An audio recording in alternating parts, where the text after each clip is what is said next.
Good morning. Good morning, good day, hello. I hope everyone's doing well amongst all this unknown that's happening. I'm honored, I'm blessed, and I'm excited to be able to kind of bring this message to you, what God's kind of laid on my heart on this Friday, in this Good Friday. And just trying to find the good that's in this Good Friday, because ultimately this was the day that Jesus died. This is the day that it is a somber day. It is a dark day, which guys, we can relate this to what we're going through right now with this COVID-19 and with this self isolation and this quarantine sort of stuff. Because I know where we're at, we've kind of lost this normal. So we've lost this routine. We've lost this comfort of what we've always done. We've lost this supposed foundation, what we stood upon of what I do, what my family does, what's normal for us, and a lot of that's been stripped away. So I'm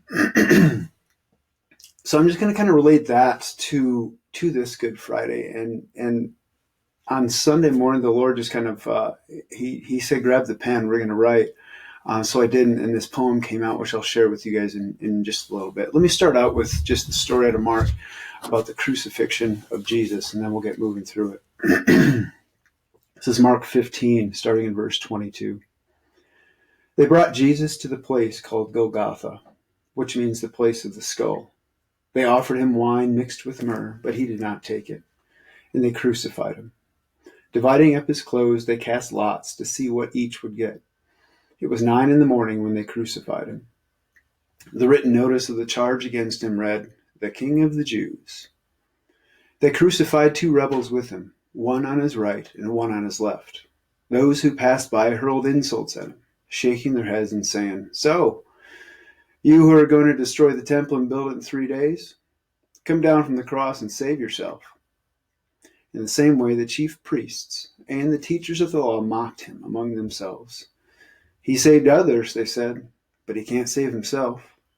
Let this Messiah, the King of Israel, come down now from the cross, that we may see and believe." Those crucified with him also heaped insults on him. At noon, darkness came over the whole land until 3 p.m. And at 3 p.m, Jesus cried out in a loud voice, "Eloi, Eloi, lema sabachthani," which means, my God, why have you forsaken me?" When some of those standing near heard this, they said, "Listen, he's calling Elijah." Someone ran, filled a sponge with wine vinegar, put it on a staff, and offered it to Jesus to drink. "Now leave him alone. Let's see if Elijah comes down to take him down." With a loud cry, Jesus breathed his last breath. The curtain of the temple was torn in two from top to bottom. And when the centurion who stood there in front of Jesus saw how he died, he said, "Surely this man was the Son of God."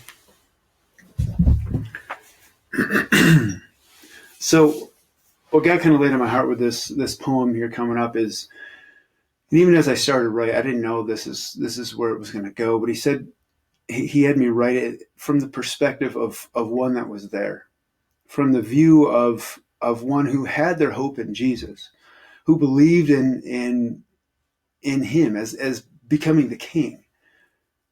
But it was that person that when he saw Jesus die, he was devastated.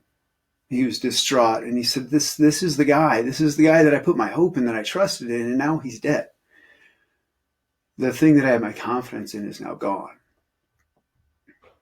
And Jesus appeared to let him down, to abandon him, to make him feel lonely. He's like, he didn't follow through. He left me here. And I think some of us feel that in different ways at different parts of our life, as far as our faith goes, as far as other people go. But then Jesus speaks back to the man. And he gives him these commands also. And the commands that Jesus gives us are not these commands as this domineering ruler. And his command is love. He's like, "Love as I've loved you, give as I've given, love." I mean, that's what he asks of us. And we get this idea, a lot of people get this idea that Christianity is it's these rules and these rituals and it's these routines and it's this religion, and it's not.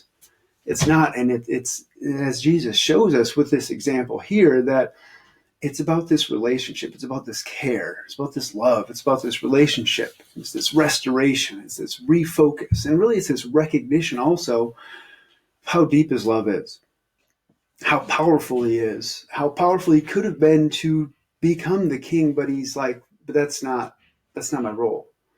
It's something different. And he says, wait. He says, wait. On this Friday, he's like, wait, just relax. I'm not done yet. I want you to be patient. This isn't the end of the story, so don't be frightened. Wait patiently with this eager expectation. The good of Good Friday. What's the good in Good Friday if Jesus was killed on this day? How could he be king of the Jews, yet let it end this way? He healed the sick and made the lame walk, restored sight to the blind, and opens doors when we knock. He went searching for the lost one, leaving 99 in the flock. He prayed to his Father for me round the clock. He spread love from the docks, and on the water he walked, broke chains that were locked, but on Good Friday, I'm shocked. I can't believe they're mocking and they're balking. They rocked him, the one I put my stock in. But he stayed silent. He didn't block them. If Good Friday is so good and supposedly, Jesus, so are you, how could you let them do this? Aren't you supposed to make old lives new? I'm scared that I lost you. You were my hope. They betrayed you, denied you, insulted, despised you. They whipped you and beat you, nailed your hands and feet to the cross whose loss would kill me. You were supposed to fill me. Jesus, I'm lonely and I'm broken. I need to be awoken. I'm hungry and I'm choking. I need to hear your voice spoken. Lord, in silence I sit. I listen for your voice. You said I'd have peace, feel love, find joys. Still in silence I sit. I listen for your voice. But then I think I hear you over all this noise. Jesus, I hear you saying, be patient. Just wait. I'm doing something new. They can't hold me down. I'm doing this for you. Get out of the pew, put on your shoes. What I'm about to do is going to change your view. The seed they tried to bury is the one that grew. To the mockers and the doubters, the deniers, you too. If you could see the unseen, what I'm doing is true. It's for you, it's for them. But if they only knew. I said it before and I'll say it again. But I've shown you this time. It's for you I call friends. To lay down one's life, there's no greater love. It's what my Father asked of me. His plan from above. I ask you to love as I've loved and give as I've given, so freely start living.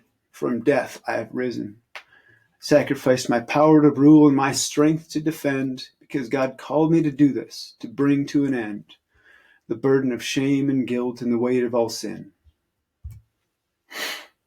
But Jesus, so much of life is unknown, hard and changing. I'm losing, confusing. It's strange and rearranging.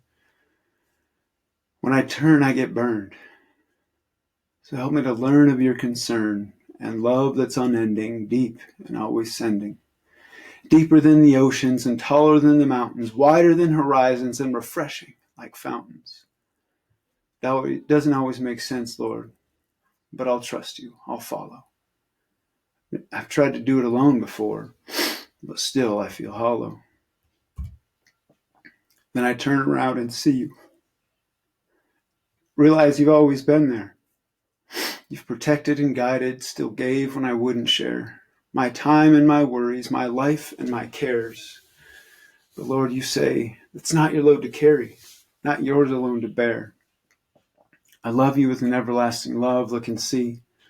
So don't flee from me, but be free with me. I forgive you. I miss you. It's with you I want to be. And I ask this very question, oh, so patiently. You've seen my love for you, but do you love me?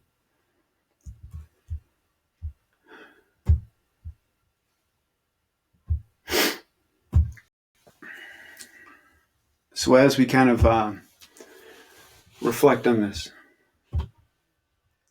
it ends with this question. This is a question that he also asked Simon Peter, who had betrayed him 3 times. And he asked him 3 times again, he's like, do you love me? And the picture this brings is Jesus comes and he's not standing over Peter and demanding that he loves him. He gets down and he lifts his face up and he says, just at eye level to Simon Peter, he's like, do you actually love me? Do you love me? You know I love you. Do you love me? And then he says, feed my sheep. If you love me, feed my sheep, care for others. Love as I've loved, give as I've given, sacrifice as I've sacrificed as well, because I love you. Do you love me?